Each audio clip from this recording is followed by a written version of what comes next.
모 교회에 성도님이 아닌 분이 재정을 좀 지원해 달라는 요청이 왔습니다. 그래서 도대체 무슨 이유로 재정이 교회에다가 달라 그러느냐 물었더니 자기 무덤에 묘비를 하나 세우고 그 묘비에 글귀를 새기려고 하는데 교회가 좀 지원을 해달라, 그렇게 요청이 왔어요. 굉장히 좀 특이한 상황이어서 알아보니까 그래서 도대체 무슨 글귀를 새기려고 하느냐 그랬더니 내가 감사하지 못했던 지난 날을 용서해 주십시오, 그렇게 새기겠다는 거예요. 상황을 파악하고 나서부터 목사님 생각이 많아졌습니다.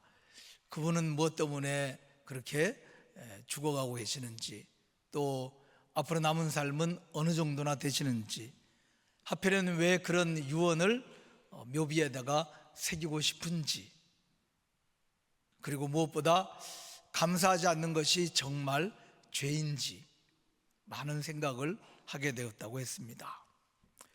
왜 감사하지 않는 것이 죄일까? 감사는 하나님의 명령입니다. 데살로니가전서 5장 18절에 우리가 잘 아는 범사에 감사라는 말씀이 있습니다.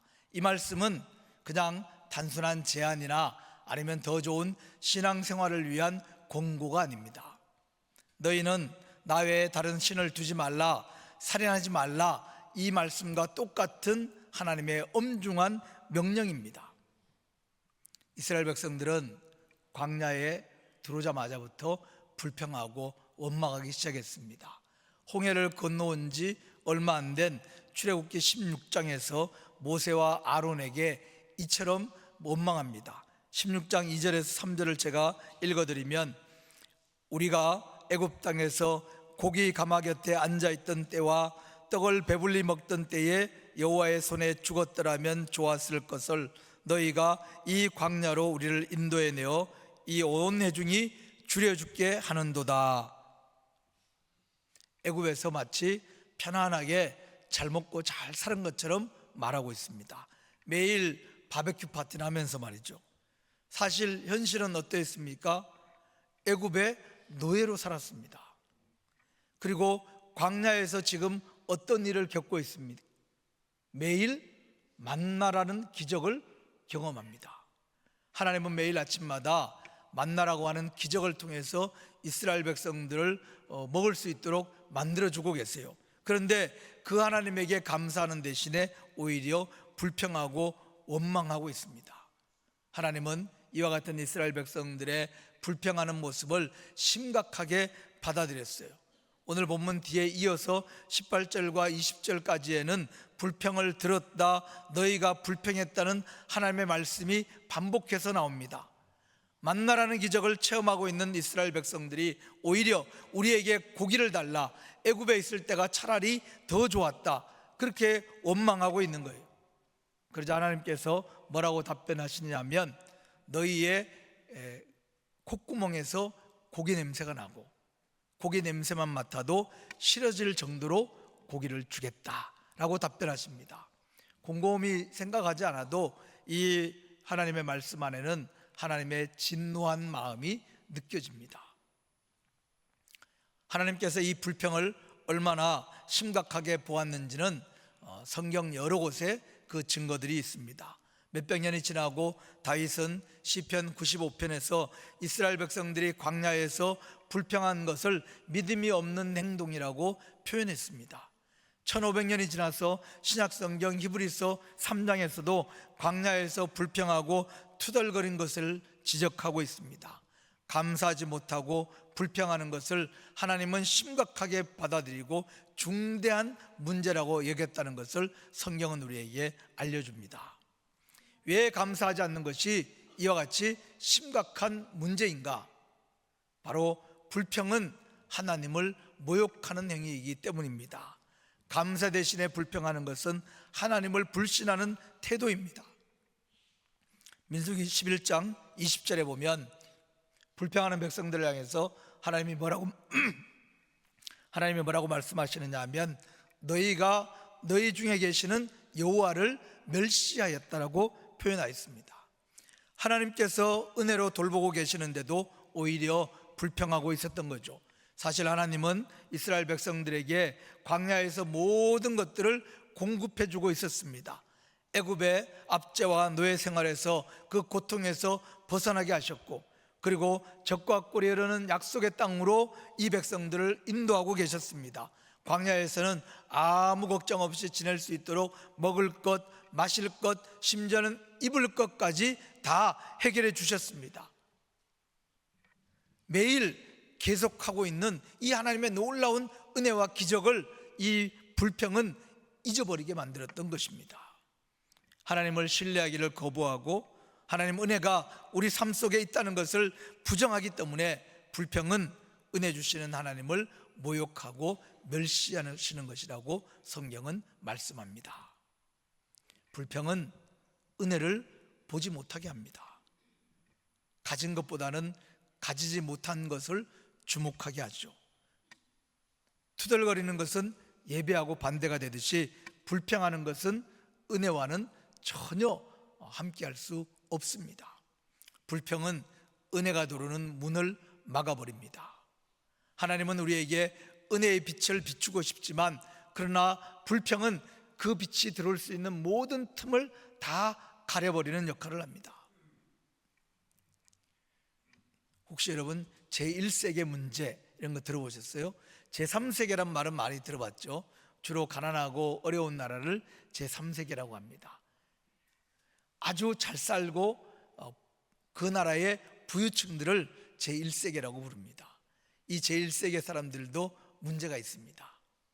그들이 느끼는 문제를 다른 말로는 행복한 고민이라고 합니다. 어떤 거냐면, 예를 들면 내가 오늘 시장을 봤는데 더 이상 냉장고에 들어갈 곳이 없어서 너무 속상하고 절망스럽다. 오늘 내가 잠깐 나가서 그냥 자동차도 한 대 사고 옷도 좀 사고 쇼핑을 했는데 서민 체험을 해보니까 참 재미있다. 공원을 산책했는데 많이 걸으니까 너무 힘들다. 서민은 이렇게 힘들게 사는가 보다. 뭐 이런 불평을 하는 것을 제1세계 문제라 그럽니다. 불평은 우리 주변 환경에서 완벽하지 못한 것에 집중하게 만듭니다. 그러나 감사는 어떤 환경에도 좌우되지 않습니다. 감사는 모든 환경과 현실 속에서도 하나님의 은혜로 충분합니다. 그렇게 고백하는 믿음인 겁니다. 어떤 분이 이제 차를 바꿀 때가 됐어요. 그래서 사용하던 중고차를 보상 판매라고 하는 방식으로 처분을 하고 그 돈을 보태서 새 차를 사려고 했어요. 그랬는데 들어보니까 여동생이 차가 필요하다는 거예요. 그래서 그 쓰던 자동차를 그냥 여동생에게 줘버렸습니다. 만약에 그거를 그냥 보상 판매로 팔았으면 한 1,000만 원 정도 받을 수 있는 상태였어요. 겉으로 봐서는 차가 흠집도 없고, 또 여동생한테 줄 때는 그래도 깨끗하게 안팎으로 정비도 하고 또 손질도 해서 주었습니다. 여동생은 너무 고마워하고 좋아하면서 그 자동차를 가져갔어요. 그런데 한 몇 주 지나면서부터 여동생에게서 불평하는 문자가 오기 시작했습니다. 아유, 자동차 때문에 괜히 안 내도 되는 세금 냈어. 타이어를 2개 사느라고 돈 엄청 많이 들어갔어. 그러더니 얼마 뒤에 가족들 모임에서는 아유, 에어컨이 시원치 않아가지고 힘들어 죽겠어. 불평하는 사람한테는 아무리 많이 베풀어도 끊임없이 불평하게 되어 있습니다. 왜냐하면 계속해서 불평거리를 찾아내기 때문이죠. 이스라엘 백성들도 자신들이 애굽에서 고기만 먹고 커피나 마시면서 애굽 해변에서 놀고 먹었던 사람들인 것처럼 그렇게 말하면서 불평을 쏟아내고 있습니다. 불평은 은혜를 깨닫지 못하게 하고 은혜를 막아버립니다. 불평하는 동안에는 결코 은혜가 그 삶 속으로 들어올 수 있는 여지가 없어집니다. 불평은 하나님을 심각하게 진노하게 만듭니다. 불평은 하나님을 신뢰하지 않고 하나님을 멸시하고 모욕하기 때문입니다. 우리 모든 삶에서 불평은 다 없애고 감사로만 채워가시기를 주님의 이름으로 축복합니다. 불평이 가지고 있는 가장 나쁜 점이 있습니다. 그건 뭐냐 하면 전염성입니다. 불평은 강력한 전염성이 있어요. 사람에게서 사람에게로, 그리고 공동체로 옮겨갑니다. 투덜대는 가족 한 사람, 부정적인 이웃 하나, 비판적인 성도 한두 명이 공동체 전체를 물들게 합니다. 다른 사람들은 지금 아무런 불평이 없었는데 불평꾼 한 사람이 나쁘다 이렇게 불평하면 모두에게 그 불평하는 마음이 생기기 시작합니다. 야, 방이 좀 춥다 그러면 그때까지 안 추웠는데 그 말을 듣는 순간 그때부터 다 추워집니다. 삼계탕을 드시다가 오늘은 좀 속이 부실하다 이러면 맛있게 잘 드시던 분들도 내가 오늘은 좀 부실하고 맛없는 삼계탕을 먹고 가는구나 그렇게 생각합니다. 예배를 잘 드리고 있다가 화면이 좀 흐리다 색깔이 이러면 그때부터 우리 교회 예배하면은 좀 색깔이 별로야 이런 마음을 모두가 다 갖게 되는 거죠. 민수기 11장 4절 오늘 본문에 보면 이렇게 되어 있습니다. 그들 속에 섞여 사는 다른 인종이 탐욕을 품음에 이스라엘 자손도 다시 울며 이르되 우리에게 누가 고기를 주어 먹게 하랴 라고 말합니다.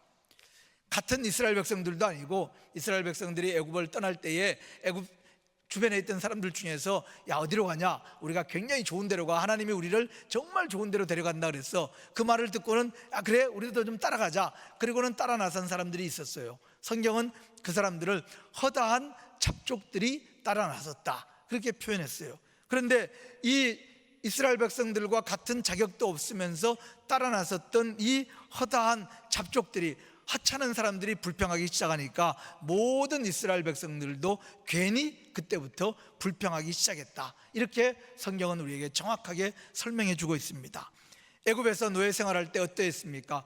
하루하루 할당량을 채우지 못해서 너무나도 고통스러웠고 심지어는 자기 아들들까지 죽임당하는 참혹한 삶을 살고 있었어요. 그랬는데 오히려 그들은 매일 고기 파티나 하면서 편안하게 살았던 것처럼 착각하면서 오히려 거짓말을 쏟아내면서 불평할 정도로 금방 이 전염병이 중병으로 발전한 것을 성경이 알려줍니다. 불평은 한 사람 입에서만 나와도 금방 주변을 다 병들게 합니다. 하찮은 몇 사람들 때문에 그들이 불평한다고 이스라엘 백성 전체가 그 불평에 물들었습니다. 불평은 못 가진 것에 집착하게 하고 자신이 가진 것은 보지 못하게 합니다. 만나와 온갖 기적은 보지 못하고 고기에만 집착하게 만들었습니다. 불평은 마음의 눈을 비틀어서 심지어 상황과 현실을 거짓 왜곡시키게 합니다. 고통스러웠던 노예 생활을 오히려 해변에서 파티를 한 것처럼 거짓으로 말하도록 만들고 있습니다. 불평은 우리 자신뿐만 아니라 우리 주변도 다 병들게 해서 아무도 하나님의 은혜도 깨닫지도 못하고 누리지도 못하게 막아버립니다. 사랑하는 성도 여러분, 불평 대신에 더 큰 감사로 삶을 채우시고 풍성한 은혜가 넘쳐나시기를 주님의 이름으로 축원드립니다. 그러면 성도는 어떻게 해야 되느냐? 성도는 불평거리들 속에서도 감사를 찾아내는 사람이 성도입니다. 루게릭병을 앓고 있는 목사님이 계셨어요. 루게릭병이라고 하는 것은 우리 몸에 있는 근육이 점점 힘이 빠져갑니다. 그래서 하나씩 움직이지 못하다가 마지막에는 심장에 있는 근육도 힘을 잃어서 심장이 멈추고 죽는 병입니다. 원인도 알 수 없고 치료약도 없는 질병입니다. 목사님이 이 불치병에 걸려서도 끊임없이 감사하기 위해서 애를 썼어요. 그런데 처음에는 감사 대신에 자기도 모르게 자꾸 불평이 나오는 거예요. 아유, 어떤 추도 이게 내가 채우지 못하네. 외투도 이제는 내 힘으로 입을 수가 없네. 머리 위로 손도 못 올리네. 점점 상황이 나빠지니까 야, 도대체 내가 뭘 감사할 수 있나? 이런 마음이 계속 들었다는 거예요. 그런데도 감사하기 위해서, 어떻게든지 감사하기 위해서 노력하다 보니까 점점 감사할 거리가 많아졌어요. 주님, 오늘 아침에도 깨워주셔서 감사합니다. 주님, 침대에서 몸을 뒤집을 수 있어서 감사합니다. 주님, 침대에서 일어날 수 있어서 감사합니다.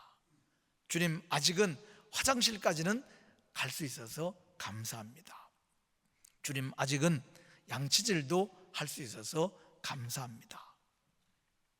11년 동안을 이 류게릭병과 싸우면서 배운 것은 할 수 없는 일 대신에 할 수 있는 일에 초점을 맞추는 법이고, 작은 것에도 감사하는 법이고, 그리고 어떤 상황에서도 여전히 감사할 것이 많다는 것이라고 그렇게 목사님은 고백했습니다. 불평이라고 하는 안경을 쓰고 보면 모든 것이 불평거리로 보입니다.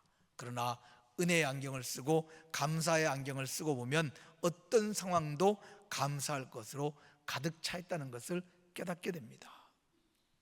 살아오면서 우리가 불평했던 일들을 돌아보면 오히려 은혜가 된 경우가 생각보다 많이 있습니다. 한 청년이 아주 지독한 화장실 냄새 때문에 자기가 좋은 직장을 갖게 됐다, 그렇게 말하는 청년을 보았습니다. 이 청년이 학교 다닐 때 학교 근처에 자주 가는 패스트푸드점이 있었는데 그 가게에 화장실이 막 지독한 냄새가 나는 거예요. 그래서 자기는 도저히 그 화장실은 구역질이 나서 쓸 수가 없어가지고 꼭 참았다가 이제 집으로 막 뛰어와가지고 분리를 봤어요. 어느 날도 이제 그날은 엄마 스쿠터를 잠깐 빌려가지고 타고 패스트푸드점에 갔는데, 이제 그날도 화장실은 못 가는 거죠. 그러다가 꼭 참았다가 스쿠터를 타고 집에 달려와서는 화장실을 갔는데 너무 급하게 가느라고 이 스쿠터 오토바이를 제대로 안 세워놔가지고 넘어지면서 망가져 버렸어요. 엄마가 너가 망가뜨린 거니까 수리비는 네가 부담해야 된다. 학생이 무슨 돈이 있어요? 이제 그때부터 아르바이트를 해야 되는 거죠. 그래서 아르바이트를 찾다가 보니까 지역에 가까운 곳에 역사박물관이 있는데 거기에 찾아오시는 손님들을 위해서 그 안에 있는 곳에 이렇게 설명해 주는 아르바이트가 있는 거예요. 그래서 그 아르바이트가 생각보다 시급도 많고 그래서 신청을 했는데, 이제 아르바이트를 오래 해야 그 수리비를 갚으니까, 오래 하려니까 어떻게 해야 돼요? 찾아오시는 분들을 지루하지 않고 재미있게 잘 설명을 해줘야 되는 거죠. 그래서 이제 집에서도 연습하는 거예요. 어떻게 하면 재미있고 즐겁게 잘 설명을 할 수 있을까? 그렇게 연습을 하면서 아르바이트를 하는 사이에 사람들 앞에서 말을 잘하고 조리 있게 설명하는 것이 자기도 모르게 훈련이 됐어요. 이 청년 얘기가 제가 지금 직장을 다니게 된 이유가 그때 훈련한 게 큰 도움이 됐습니다. 그러면서 알고 보면 그때 그 패스트푸드점에 그 구역질 나는 화장실 때문에 이렇게 좋은 직장을 갖게 된 것 같습니다. 그렇게 말했어요. 우리가 지금 가장 불평할 것을 한번 떠올려 보십시오. 그리고는 불평하지 말고 하나님이 이 불평거리를 어떻게 은혜로 만드실지 기도하고 또 기대하십시오. 왜냐하면 하나님은 그렇게 일하시는 분이에요. 예수님이 십자가에 못 박혀 죽으셨습니다. 하나님은 그 십자가 사건을 가지고 온 인류를 구원하셨어요. 모르는 사람들은 예수님의 십자가의 죽음을 비난하고 조롱하고 심지어는 저주받은 사건이라고 하고 실패한 일이라고 말했습니다. 그러나 하나님은 그 십자가의 사건이 죄 용서와 치유의 은혜가 되도록 만들으셨어요. 하나님은 오늘 우리가 겪고 있는 최악의 상황을 오히려 최선으로 만드시는 하나님이신 줄로 믿습니다. 지금까지 살아온 삶을 돌아보십시오. 바라지 않았던 상황, 불평이 많았던 상황 발견할 것입니다. 그러나 곰곰이 돌아보면 오히려 그 상황이 감사할 것이 더 많았고 감사해야 된다는 것을 깨닫습니다. 사귀던 남자와 또 여자와 헤어졌는데 알고 보니까 하마터면 큰일 날 뻔한 사람하고 헤어진 경우도 있습니다. 취업에 실패했는데 나중에 자신에게 더 알맞는 일자리를 얻는 경우도 많이 있습니다. 본인이나 가족이 질병과 또 아픔 때문에 고통을 겪었지만 그것 때문에 정말 진실하게 하나님을 만날 수 있는 은혜를 맛본 경우도 많이 있습니다. 우리의 과거를 돌아보면 정말 하나님이 주시는 축복이었고 은혜였던 그 순간에 오히려 불평하고 있는 우리 자신을 발견할 수 있습니다. 하나님의 은혜 속에 살고 있으면서도 불평하느라고 바빠서 제대로 감사하지도 못한 채 살고 있을 때가 얼마나 많이 있습니까? 이제 우리에게 필요한 것은 불평이 아니고 감사입니다. 앞으로 살아가는 모든 삶에 단 한순간도 불평에는 사용하지 않고 오직 감사로만 우리 삶을 하나하나 차곡차곡 채워가시기를 주님의 이름으로 축복합니다. 말씀을 정리합니다. 그 묘비를 세우는데 돈을 보태달라고 했던 그분 이야기입니다. 이분이 어느 날 아침에 눈을 떴는데 거울을 보니까 거울 속에 커다란 호박이 있는 거예요. 황달이 걸려가지고 얼굴이 큰 호박처럼 바뀌었어요. 본인 생각에는 내가 술을 많이 마셔서 간이 좀 안 좋아졌나 보다. 그러고는 병원을 갔습니다. 병원을 갔더니 췌장암 말기인데 얼마 못 사실 것 같다, 그런 진단을 받았어요. 교회를 찾아왔을 때는 항암을 하면서 겨우겨우 그냥 생명을 연장하고 있던 때였습니다. 목사님이 그분에게 물어봤습니다. 혹시 지금 상황에서 감사할 게 있습니까? 그랬더니 이분이 처음에는 제가 없었습니다. 그런데 천천히 시간이 흐르면서 제 마음속에서 감사하는 마음이 생겼습니다. 옷 같은 것 또는 먹는 것 같은 가장 일상적인 것부터 감사가 나오더라고요. 그리고 이제는 세상을 보는 눈이 달라졌습니다. 저는 이제 영원이라고 하는 빛으로 세상을 봅니다. 그러면 뭐가 달라져요? 그랬더니 제가 영원이라고 하는 빛으로 세상을 보니까 세상 살아가는 모든 삶이 죽고 나서 영원히 살아갈 삶에 대한 준비같이 느껴졌습니다. 그러면서 자기가 그 묘비에 그런 글귀를 쓰게 된 이유가 혹시라도 누군가가 그 묘비를 보고 마음에 느끼는 게 있다면 그 사람에게 뭔가를 말해주고 싶어서 그렇게 쓰고 싶었다.